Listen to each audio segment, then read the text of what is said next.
आपल्यातले अनेक जण स्वामींची सेवा अगदी मनापासून आणि श्रद्धेने करतात आणि त्यांच्या सेवेचं फळ त्यांना कायम मिळतच असतं. आपण अनेक ठिकाणी ऐकत असतो किंवा वाचत असतो की स्वामींनी कशा पद्धतीने आपल्या भक्तांच्या जीवनामध्ये असणाऱ्या अडचणी दूर केल्या आणि भक्तांच्या मनामध्ये असणाऱ्या इच्छा कशा पद्धतीने पूर्ण केल्या याचे अनुभव, त्यांची प्रचिती आपण इतरत्र कायमच ऐकत असतो. आणि असाच स्वामींचा काळीज पिळवटून टाकणारा स्वामी अनुभव, हा स्वामी अनुभव जो आहे तो गुजरात येथील कळमखे गावाजवळ राहणाऱ्या आराधना नावाच्या आजींचा आहे. आणि त्यांचा हा स्वामी अनुभव त्यांनी सांगताना आपल्याला म्हणतात की, नमस्कार श्री स्वामी समर्थ. मी अनेक दिवसांपासून स्वामींच्या सेवेत आहे. जेव्हा माझं लग्न झालं तेव्हा मी सासरी आल्यानंतर मला मुलगी झाली आणि त्यानंतर एक मुलगा झाला. परंतु मुलगा जन्माला आला तेव्हा डॉक्टरांनी मला सांगितलं की त्याची किडनी खराब आहे आणि त्याचे ऑपरेशन करावं लागेल, नाहीतर त्याच्या जीवाला धोका आहे. त्यानंतर मला आमच्या घराशेजारी असणाऱ्या एका काकूंनी स्वामींबद्दल आणि स्वामींच्या सेवेबद्दल सांगितलं आणि तू फक्त तुझ्या मुलाला एकदा अक्कलकोटला घेऊन जा.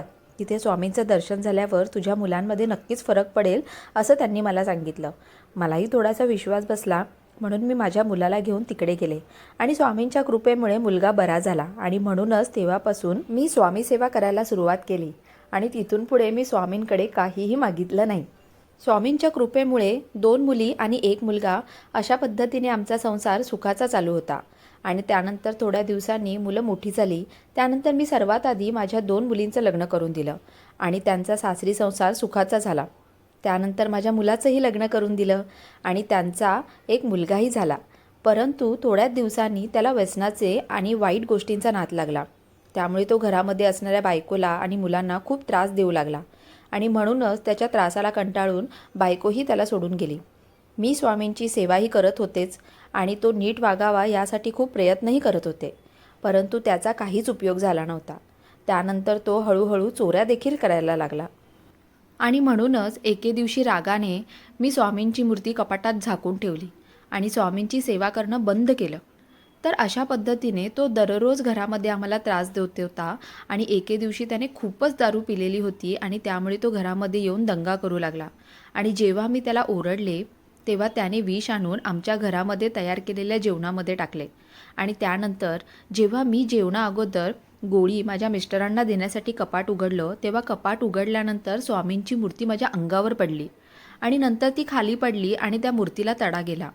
आणि गेल्या अनेक वर्षांपासून ती मूर्ती माझ्याजवळ होती आणि म्हणूनच ती मूर्ती अशा पद्धतीने अचानक खाली पडून फुटली.